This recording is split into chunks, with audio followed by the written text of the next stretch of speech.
सन्माननीय जज साहेब doctor Shri मनोजी तत्वारी sir,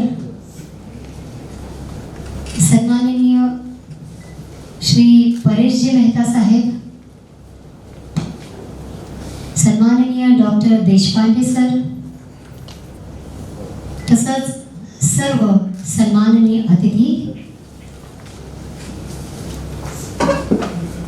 आजचा हा जो कार्यक्रम आहे हा फक्त कार्यक्रम नसून तर माझ्या आयुष्याची एक फार मोठी घटना आहे. कारण बरेच वेळा मी ऐकलं होतं की ह्याने रेकॉर्ड केला, त्याने रेकॉर्ड तोडला. मी कधी रेकॉर्ड हा प्रकार कधी मानला नाही. म्हणून कदाचित मी 26 वर्ष काम करत राहिली, कधी फोटो सुद्धा काढला नाही.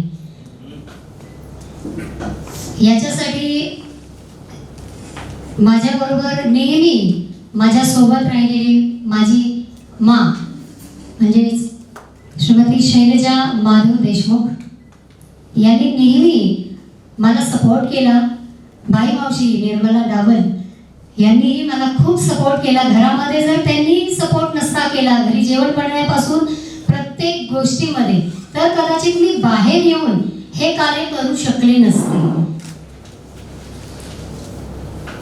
माता पित्यांचा आशीर्वाद असल्याशिवाय कुठलंच कार्य संपन्न होऊ शकत नाही. त्यांचं पुण्य, त्यांचा आशीर्वाद सदैव माझ्या मागे आहे, माझ्या बरोबर आहे. म्हणून कदाचित इतकं मोठं कार्य मी करू शकले. त्यांच्या पोटी जन्माला आल्या कारणाने त्यांच्याकडून जे संस्कार मला उपलब्ध झाले त्याच्यामुळे हे कार्य मी करू शकले.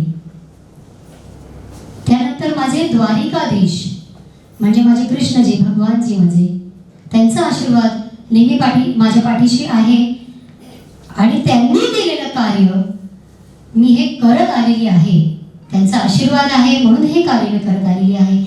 त्यांचाही मी इथे मनपूर्वक आभार प्रकट करते. कारण ते देव म्हणून मी बघत नाही, ते माझे साथी आहेत म्हणून मी त्यांचा आभार प्रकट करते इथे. कारण त्यांनी माझी निवड केलेली आहे. हजारो करोडो लोक असतात, पण त्या करोडो लोकांमधून माझ्या एकटीची निवड भिवंडीमधून केलेली आहे त्यांनी. त्याच्यामुळे त्यांचं धन्यवाद. गुरुचा हात हा नेहमी पाठीशी असावा लागतो. जर तुम्हाला सत्कार्य करायचं असेल तर गुरु हा नेहमी आपल्याला मार्गदर्शन करत असतो.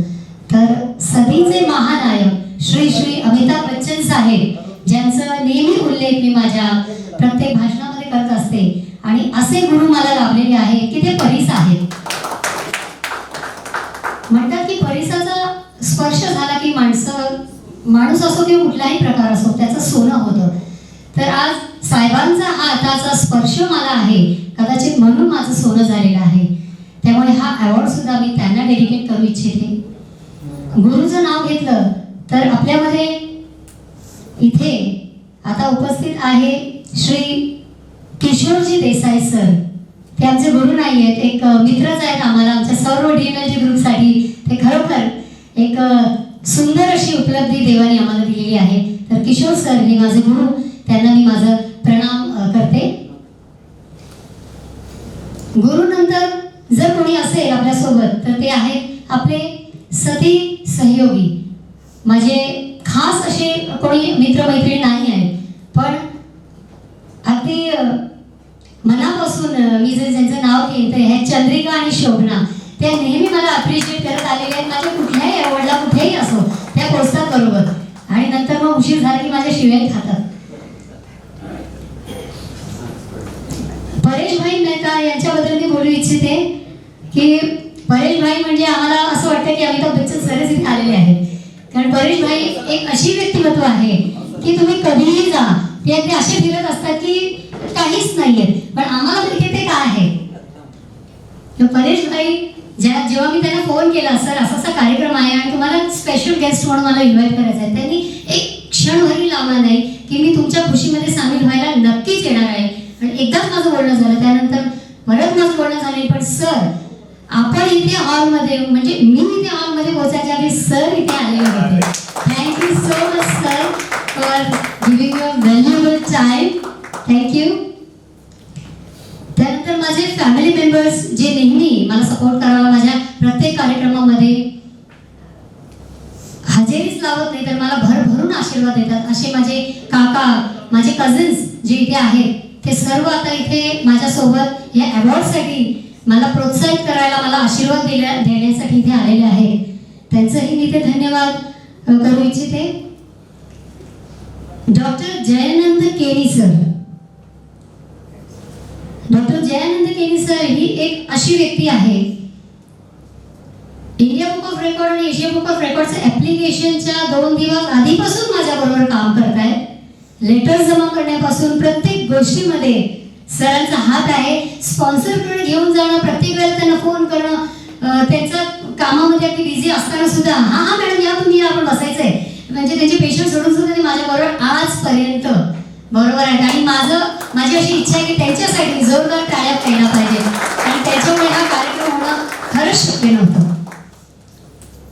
दादा गोसावी सर, दादा गोसावीजी, तुमच्याही हात लागल्याशिवाय हा कार्यक्रम शक्यच नव्हता. कारण प्रत्येक वेळेला तुम्ही प्रत्येक कार्यक्रमामध्ये भले तो तरंगचा असो किंवा इंडिया बुक आणि एशिया बुकचा असो, तुम्ही सदैव माझ्या बरोबर आहात, म्हणून मी ही उडी खाऊ शकले. राजू अलगुंडेजी, तेही माझ्या बरोबर नेहमी माझे सहकार्य करत असतात. साजिद अन्सारी, शुभम सुद्धा माझ्या बरोबर प्रत्येक वेळेला बाईक घेऊन प्रत्येक कुत्र्याचा इलाज करण्यासाठी नेहमी धावपळत असतो. राजेश भारतीजी, जे लॉकडाऊन मध्ये बाईक घेऊन माझ्याबरोबर प्रत्येक एरियामध्ये हजारो कुत्र्यांना देण्यासाठी माझ्याबरोबर उपलब्ध होते. त्यांच्याबरोबर त्यांचे सहकारी श्री आदेश हेही माझ्याबरोबर असायचे. तसंच क्रिश आता आपल्याबरोबर इथे जोडलेले आहेत. क्रिशचंही मी हार्दिक त्यांचं आभार प्रकट करते. हरीशजी बेसवाल सर, विनोद गुप्ताजी, राकेश पटवारीजी हेही माझे नेहमी कार्यक्रमामध्ये सहकार्य करतात. कांचन मॅडम, आमच्या डीएनआयटी ग्रुपचे कांचन मॅडम, त्यांनाही मी खूप छळलेलं आहे लेटर्स ट्रान्सलेट करण्यासाठी, कारण माझ्याकडे बिलकुल वेळ नसायचा. व्हिडिओ एडिट करण्याच्या मागे मी असायची, त्यामुळे त्यांना मी लेटर्स देऊन त्यांचं खूप म्हणजे म्हणतात ना की डोक्यात दिमाग का दही कर दिया है मैंने उनका. Thank you so much Kanchan madam. एक असं नाव खिलन सावलाजी, यांना कोण ओळखत नाही.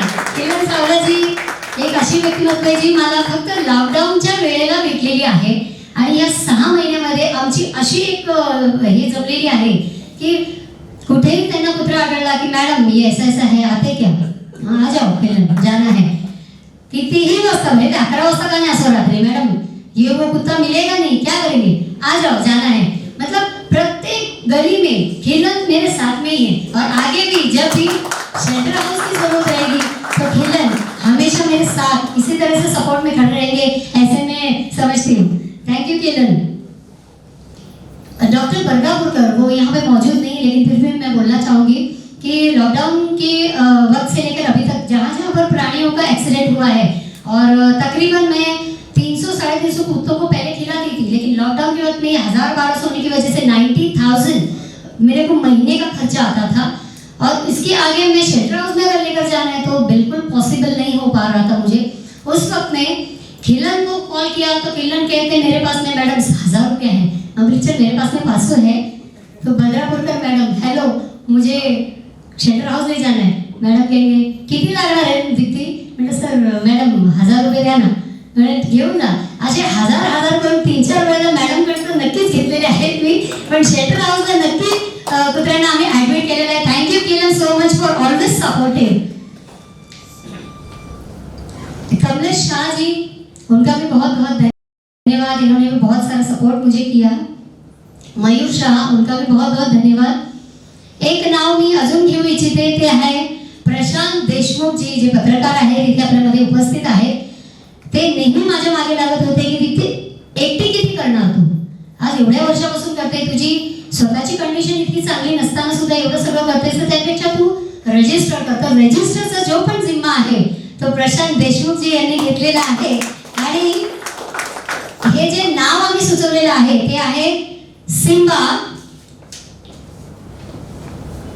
जे स्ट्रे डॉग्स आहेत त्याच्यासाठी आपण एक शेल्टर हाऊस इथे जवळजवळ वर्षभरामध्ये आपण हा शेल्टर हाऊस इथे सुरू करणार आहोत, अशी आमची एक जिम्मेदारी आम्ही घेतलेली केली आणि त्याचं नाव आहे Simba cure and care shelter house for stray animals.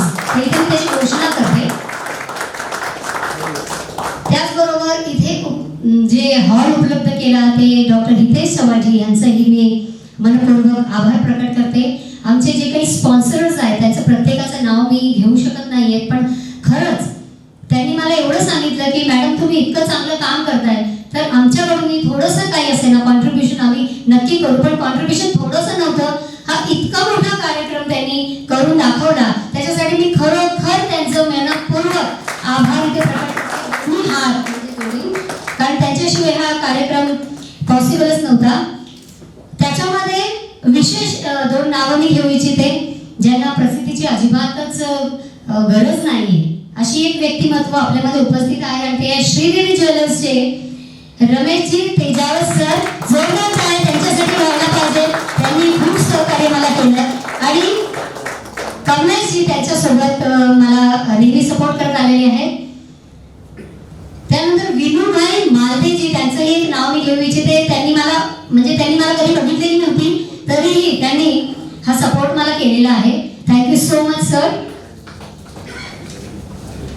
List फार मोठी आहे, पण मला एक गोष्ट बोलावीशी वाटते की हे जे मी कार्य सुरू केलं हे मागच्या 26 वर्षापासून, आणि मला असं वाटलं की दरिया बनकर किसी को डुबाने से बेहतर है कि जरिया बनकर किसी को बचाया जाए. माणसं बरेच वेळा बोलत असतात की खूप पैसेवाले असते आणि लोक त्यांच्याकडे जातात, सर माझं हे काम करून द्या मॅडम प्लीज, मला हॉस्पिटलची गरज आहे, हे आहे ते. हां करूया ना. तर असं हा मोठा दर्या मला आवडत नाही.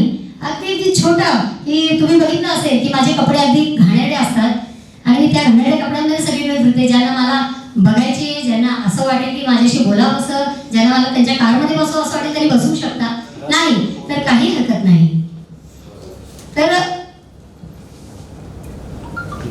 याच्या पुढे मला असं वाटतं की ॲडॉप्शनसाठी ज्यांनी जे कार्यभार सांभाळलं, म्हणजे जे रस्त्यावरचे कुत्रे आहेत त्यांना जी पिल्लं झालेली आहेत त्याच्यासाठी बरेच लोक आक्रोश आपला दाखवतात, म्हणजे मी मारून टाकेन त्यांना, असं तसं काही बोलत असतात. मग त्यावेळेला मी खूप रडते, कारण मी त्यांना सांभाळलेलं असतं.